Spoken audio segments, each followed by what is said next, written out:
Você sabe que a feira, o público do nosso evento é o produtor. A gente entende que o eixo estruturante, a coluna estruturante da cadeia é o cara que engorda o peixe, que faz o peixe. O produtor é isso. Claro. E o setor precisa entender isso. Muitas das vezes é o elo mais penalizado, é o produtor, em tudo. Tanto é que ela é, assim, uma feira que você abriu dizendo, é o maior, tornou-se, sim. Né? E me agrada muito essa relevância, porque a AquaShow não é um evento pelo evento. É um comercial, evento do setor, tem propósito. Pelo setor, para o setor, tem missão. Nós não somos o país do futuro do pescado, o Ricardo falou isso. Sim. Não somos? Sim. E a gente contribui para isso, eu creio. Em que o Ministério não disse ainda o que veio, eu sou do CONAP. Eu sou do CONAP. O pessoal da pesca não é satisfeito com o Ministério, o pessoal da agricultura não é satisfeito com o Ministério. A pauta Conabil e a pauta Vietnã é tema que tem que ser tratado com prioridade. Cartilha de boas práticas de produção responsável. Uma junção de várias entidades estaduais para dizer que o setor propugna aquele conteúdo dentro da prática da produção. E com todas as dificuldades que o setor apresenta em diversas regiões, o produtor vem se reorganizando e vem se estruturando e a produção continua crescendo aí 8, 10, 12% ao ano. A questão sanitária hoje é a questão mais grave que temos hoje na tilapiocultura brasileira. Então nós estamos muito preocupados com isso, o setor todo está preocupado, o impacto é muito grande, então nós que somos produtores de semente, que é o alevino, nós temos que ter um controle sanitário muito grande. Então o modelo de cooperativismo e de integração, eu acredito muito que é um modelo sustentável. O que era o Paraná 10 anos atrás com tilápia? Olha o que o Paraná é hoje. Cara, eu defendo, e nenhum modelo é perfeito, mas para mim eu prefiro muito mais, se tiver que escolher os dois, integração.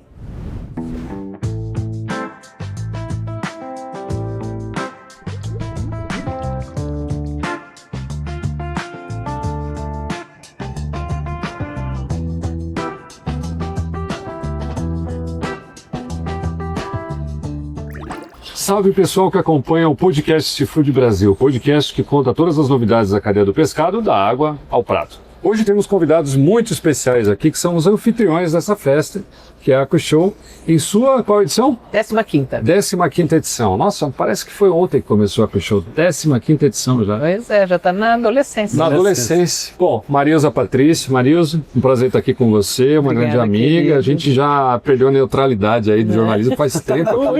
A gente é muito amigo já, então vou tratar assim mesmo, não vou fingir para ninguém. E o Emerson também, um grande amigo, parceiro, uma fonte aí muito importante também das informações aí do setor. E para mim um prazer, uma honra estar aqui com vocês hoje. A AquaShow, 15ª edição, consolidada como o evento mais importante da piscicultura nacional, né? A gente vê uma participação nacional e internacional cada vez maior. A gente teve aqui chilenos, mexicanos, com quem eu conversei diretamente, não sei se teve de outros países, provavelmente Gana, teve Angola. Também, Gana, Angola, veja só. Então a gente vê o Brasil se consolidando como uma fonte de informação, de tecnologia, de conhecimento para o mundo da piscicultura, né? E a AquaShow sendo esse fórum, esse amálgama aí que junta todo mundo num lugar só, né, para proporcionar e gerar negócios para todo mundo. Uma alteração importante que aconteceu nos últimos anos foi justamente o fato de a feira ser itinerante, né? Então estamos aqui em Uberlândia esse ano, pela segunda vez, certo? E agora tem um plano aí de mudar para um outro estado. Podemos já antecipar? Paraná.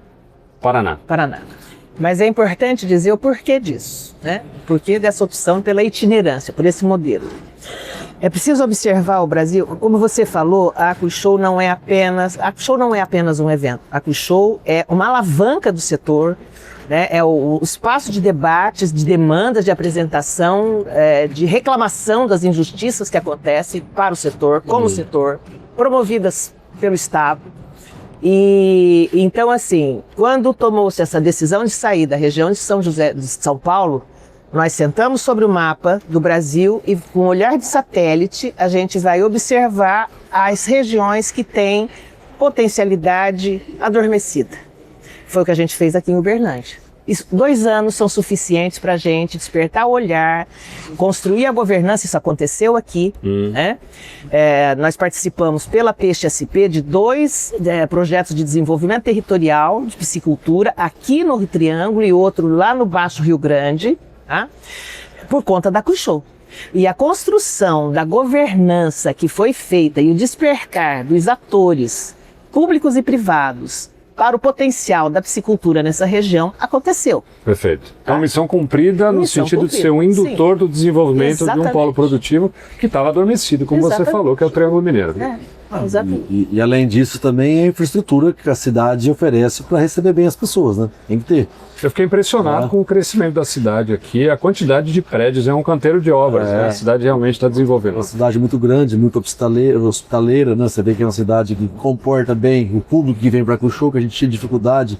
A gente começou a fazer a Cuixô começou a crescer, então a gente precisa olhar também as regiões e as cidades onde a gente vai, se também tem condições de receber um grande evento. Acho que esse foi um trauma aí do passado, né? Que a feira viveu, as pessoas adoravam a feira, mas tinha essa questão mesmo da infraestrutura. Né? Então, compatibilizar todas essas necessidades. Né? Sim, perfeito. Bom, o balanço desse ano, como foi essa aventura aí de fazer a edição 2026? Então, eu acho que a feira foi muito boa. Muito boa, conversei assim com vários expositores que ficaram muito satisfeitos, né, com os negócios, com os contatos, porque a feira é para isso. Né? Claro. Você sabe que a feira, o público do nosso evento é o produtor.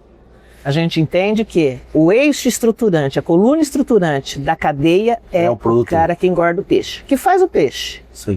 Né? O resto orbita em torno dele. Indústria farmacêutica, a tecnologia, a fábrica de ração, a indústria de processamento. E aí... Mas se o produtor não tem feira, não tem negócio, não tem peixe na mesa do... É o alicerce da cadeia. O produtor é isso. Claro. E o setor precisa entender isso. Muitas das vezes é o elo mais penalizado, é o produtor, em tudo. Né? Porque a gente vê quando tem uma oferta e procura muito grande, aí, né? Você pega aí, quando tem uma oferta muito grande de produto, o frigorífico fica com a prática abusiva de preço, de baixar preço, o comprador. E sem o produtor não existe nada, não existe a Cuixô, não existe Seafood, não existe nada, né? O universo gira em torno, a gente precisa dar valor a esse público, é o público que trabalha de domingo a domingo, né? Na escala 7x7. Sim. De sol a sol, é um público trabalhador que enfrenta todas as dificuldades de clima, de temperatura, né, de oxigênio, de qualidade de água, de mercado. Então a gente precisa olhar, e a Cuixô tem esse intuito de olhar.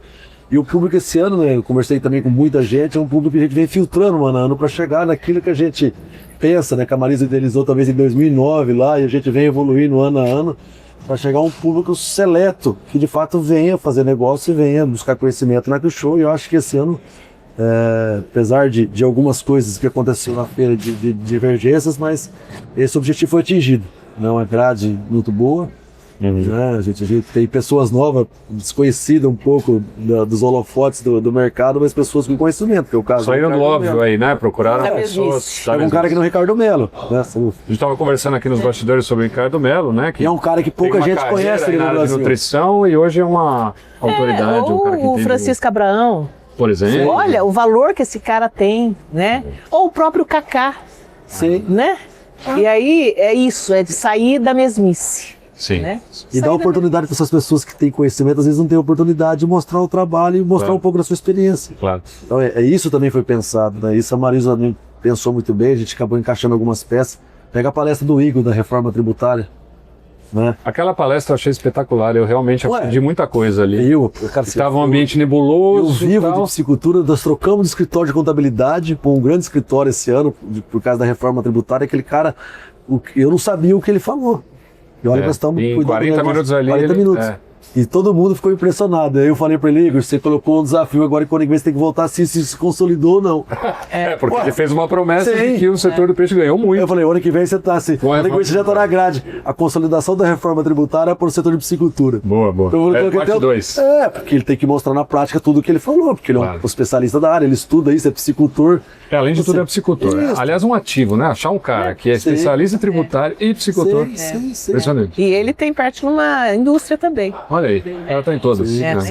Muito então, legal. assim, a Cuixô, a gente pensa nesses detalhes também, porque é um evento que a gente precisa levar conhecimento para quem precisa de fato. Exato. Então tem esse papel também de democratizar esse conhecimento. Né? Um papel muito importante da PXP que a gente sempre falou, né? Anos e anos falando sobre isso, é justamente permitir que o pequeno tenha o mesmo acesso a tecnologias, a conhecimento e a oportunidade de geração de negócio que o médio e o grande. Sim. Então vocês acham que a Cuixô cumpre esse objetivo?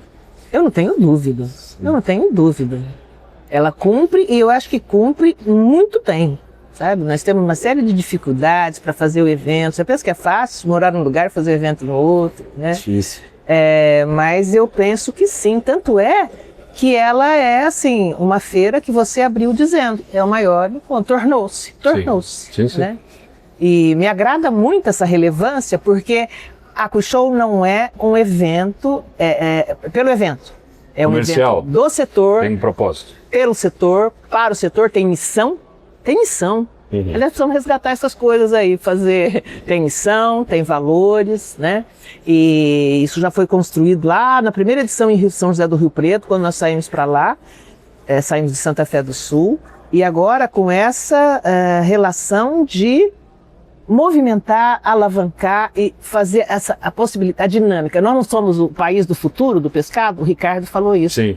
Não somos? Sim. E a gente contribui para isso, eu creio. Agora, futuro do pescado já é o presente de certa forma, né? Assim, com todas as dificuldades, com todos os caminhões de problema que chegam e atropelam o setor, a gente vê aqui um desenvolvimento impressionante, né? E tecnologicamente também muito avançado. Eu queria que vocês tentassem destacar um pouco daquilo que vocês viram, que os expositores trouxeram e que, de fato, tendo aqui um piscicultor, tendo alguém que conhece as cadeias, os arranjos das cadeias como ninguém, que tecnologias vão fazer a diferença nos próximos anos aqui, a partir do que vocês viram para a feira? Eu andei stand por stand dessa vez também, visitando e vendo. E eu fiquei muito impressionado com uma tecnologia de nanobolha do Oliver ali, da Nanobiologic, né, principalmente para transporte de peixe, né, transporte vivo, que é o que eu faço, né, que eu vivo, e precisa aumentar o volume de produção com a incorporação de nanobolha na coluna de água, porque você tem a nanobolha funciona como uma bateria de oxigênio, que ela fica armazenada na coluna de água, então você tem um estoque de oxigênio, né, um equipamento relativamente barato, custo-benefício, com incorporação de saturação gigante, né, no sistema de produção ou transporte. Né, e ele tem uma tecnologia que é usada já no hortifruti, né, usada em abacate, usada em lagos, e ele faz em algumas pisciculturas, e ele nunca fez um caminhão de transporte, né? E eu conversei com ele hoje.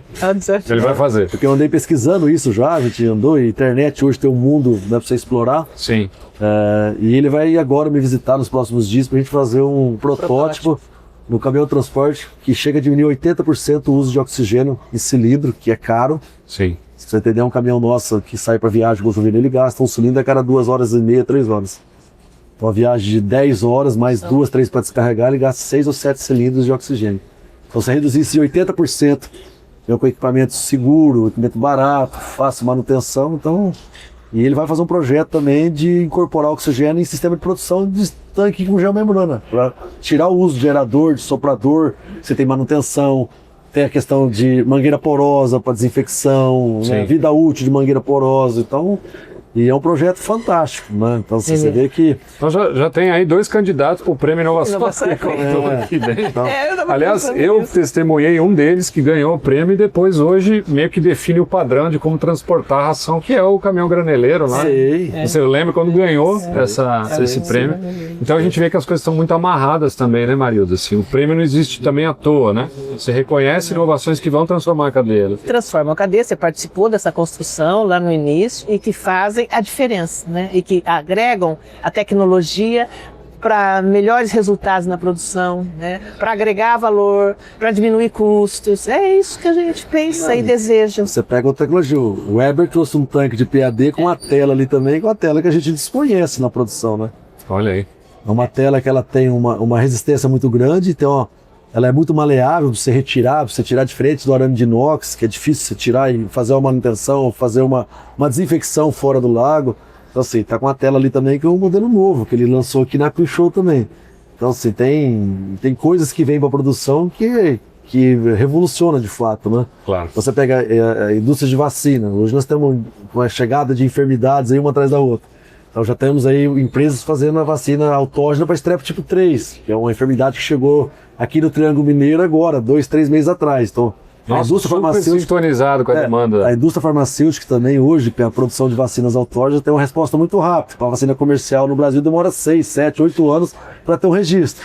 E em 90 dias você tem uma vacina comercial pronta no mercado. Então você vê que, de fato, esse pacote tecnológico que nós temos na tilapicultura faz a tilapicultura ser o que é. Claro. Né? Marius, a questão da personalidade da aquicultura também. Parece um prêmio só que é pela vaidade, mas não é também, né? Não. No fundo, reconhece as pessoas que também fazem a diferença. Sim, é bem isso. É. Você vê a Maiara, que foi eleita, né? Sim, foi Ela- nossa entrevistada aqui, inclusive, falamos sobre peixe nativo, especialmente o tambaqui. Ela é uma liderança da atividade, ela é engenheira de pesca, né? É uma pessoa comprometidíssima. Quando ela soube que ela ia participar como finalista, né? E aí ela teve lá, não sei o percentual, inclusive a gente não levou o arquivo lá para o auditório, você me disse, eu fiquei de mandar para eles e vou Sim. mandar a hora que acabar aqui. Sim. Segunda-feira eu encaminho.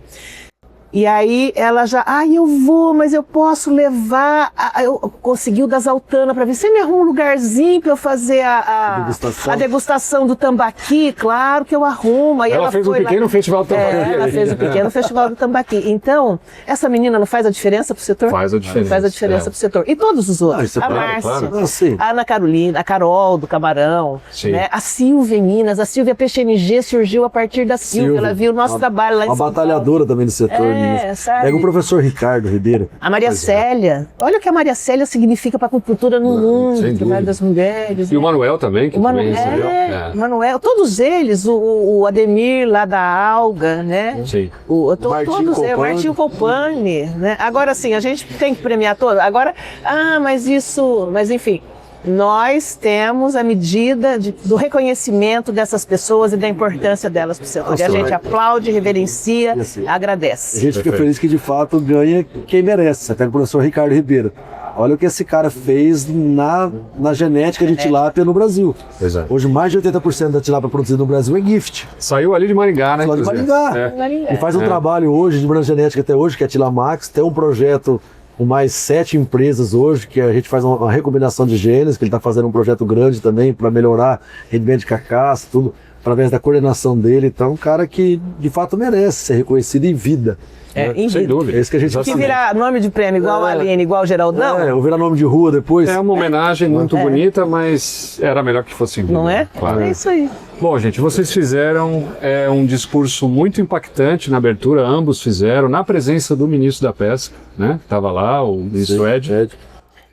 E isso reforça um pouco o que a Marisa disse no começo dessa função social também que o próprio evento, a plataforma que é a AquiShow tem, né? E isso é uma coisa que vocês não abrem mão, né? Aproveitar esse momento para colocar os recados do setor, como se fossem porta-vozes mesmo das necessidades do setor. Diante de tudo que vocês colocaram, como que vocês acham que foi a recepção do ministro e o que vocês esperam daqui para frente a partir dos pleitos que vocês colocaram? Nesse governo, Sim, honestamente, nada. nada. Não vai, na tua visão, pouca coisa deve Eu avançar acho que até lá. o ministro é um excelente técnico. Excelente técnico. Então, as pautas técnicas, ele pode encaminhar com muita competência, maestria, ele conhece como é que funciona o Estado, a burocracia, isso tudo.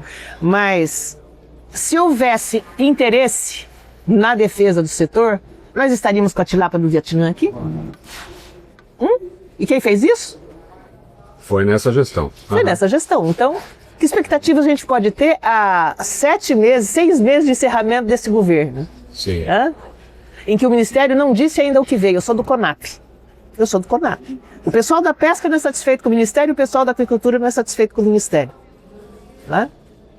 Então, aí estão fazendo a 4ª Conferência Nacional de Agricultura e Pesca aqui.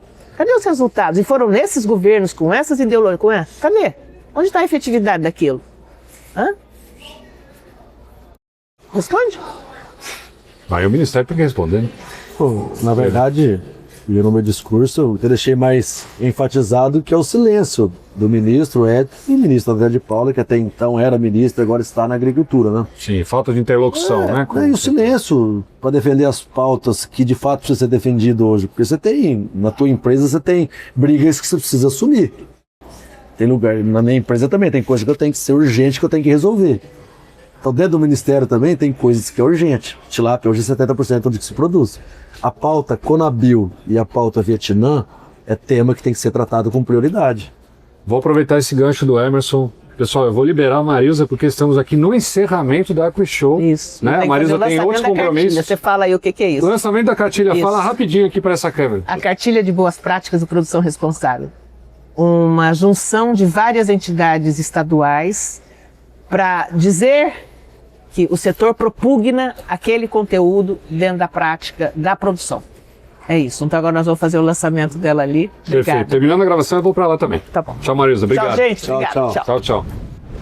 Emerson, a gente tem visto, eu participei também de algumas palestras aqui mesmo, assisti, inclusive uma delas em que se fala sobre a diferença dos sistemas produtivos, né, os modelos produtivos em cada local. Então a gente vê tanque escavado no Paraná, a gente vê tanque-rede em grande reservatório, como São Paulo, Minas, região de Paulo Afonso também. Quais hoje, se a gente for considerar esses diferentes polos, quais hoje são os principais entraves para o desenvolvimento da atividade em cada um desses sistemas, na tua visão? Paraná, o conflito com o uso de águas, né?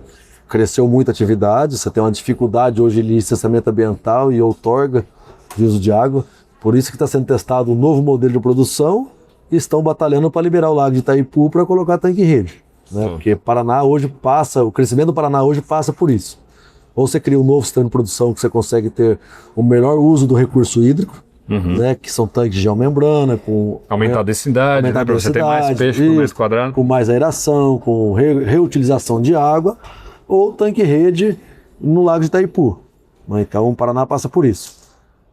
Na nossa região e tanque-rede, a dificuldade que é São Paulo, né? Noroeste de São Paulo. São Paulo, é a questão sanitária e a dificuldade de licenciamento ambiental. Porque sem licenciamento ambiental você não consegue acessar crédito. E o crédito é importante para o desenvolvimento da atividade. Então tem hoje 80% das pisciculturas em tanque-rede não tem licenciamento ambiental. Isso é um entrave.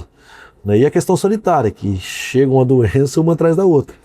Então tem um impacto muito grande, diferente um pouco da piscicultura em vira escavado, que é um modelo mais sustentável, com baixa densidade, né? Menos pressão, menos estresse. Então, e com todas as dificuldades que o setor apresenta em diversas regiões, o produtor vem se reorganizando e vem se estruturando e a produção continua crescendo aí 8, 10, 12% ao ano. Prova que com todas as dificuldades de governo, de doença, né, água... Ameaças de toda parte, o setor continua. Sim. Agora, isso também vem provocando uma mudança até no planejamento que as empresas fazem. A tua empresa mesmo, você comentou lá, sim, que vocês alteraram, né, o foco de uma produção específica que vocês têm em Zacarias... Não, em Santa Fé do Sul, região de Rubinéia, né? Em Rubinéia, né, perto de Santa Fé do Sul. E deixaram de fazer lá aquilo que vocês construíram a entidade, a unidade para fazer. Sim, né? sim. Então eu queria que você comentasse um pouco sobre isso, para ilustrar justamente esse impacto aí na verdade, que acontece com as enfermidades. A questão sanitária hoje é a questão mais grave que temos hoje na tilapiocultura brasileira.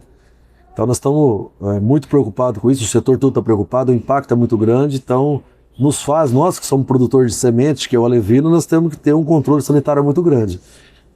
Aí você aprende com outras cadeias. Você pega, eu fui no Chile durante 4 vezes, estive agora em março de novo. Você não encontra uma empresa que produz, tem reprodução de salmão e engorda de salmão na mesma propriedade. Estão muito distantes. Por quê? Porque o risco sanitário na produção de alevino, na reprodução, é muito grande. Então, o animal, quanto menor, mais suscetível à doença ele é. Claro.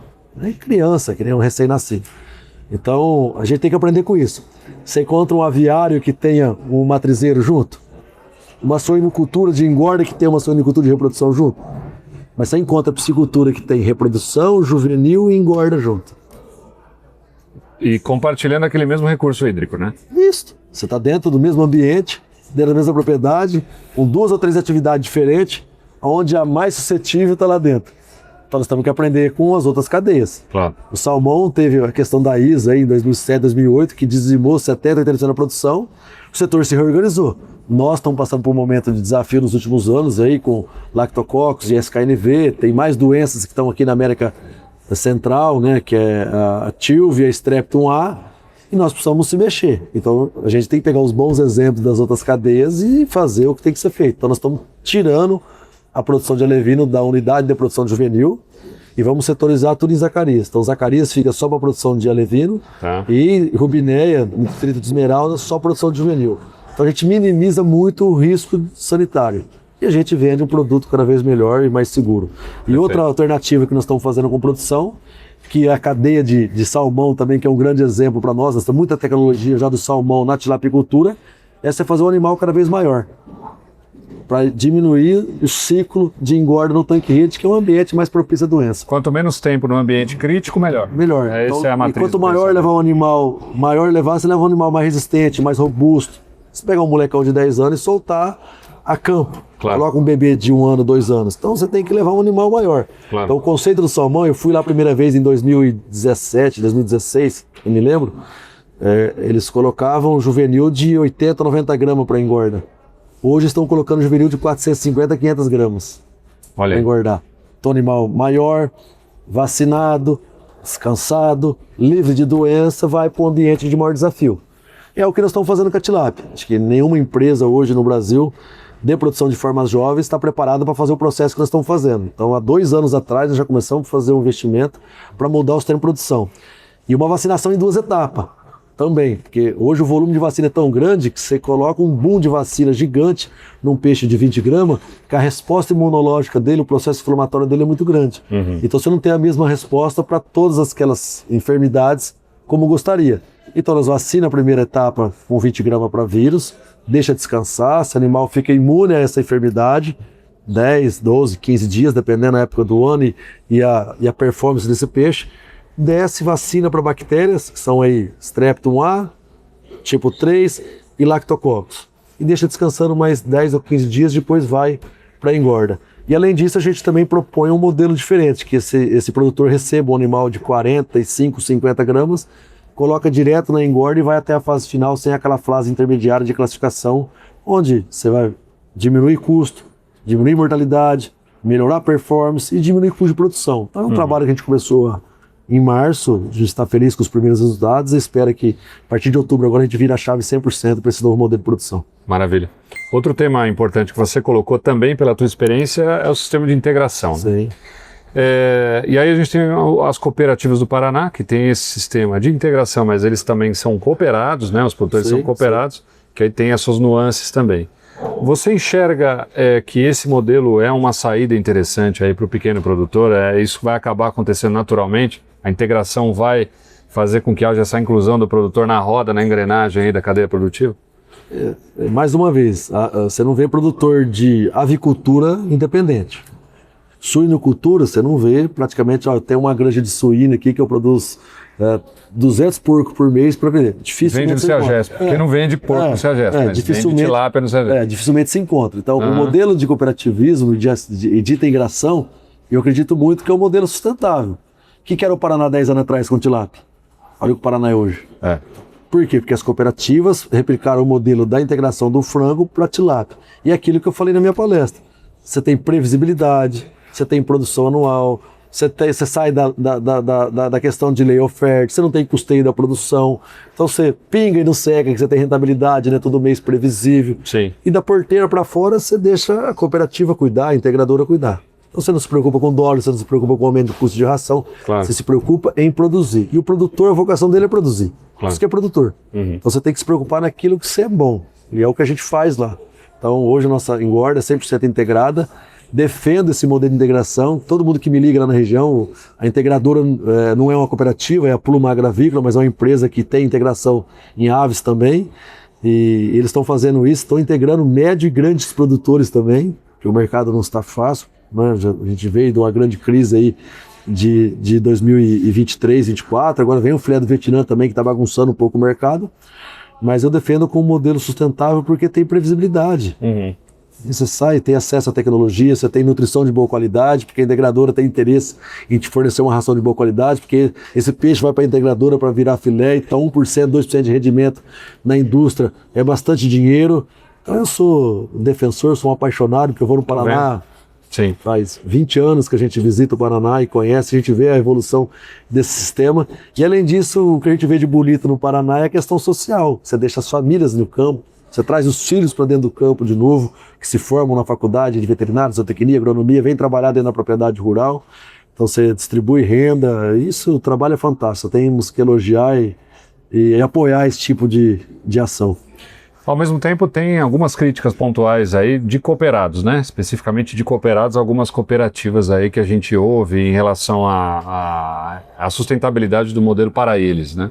Você ouve isso também, algumas críticas? Você acha que isso tem sua razão de ser ou o modelo também está se aperfeiçoando? Não, sim, acho que é uma atividade nova ainda, a integração em peixe é nova, então o modelo vai se aperfeiçoando.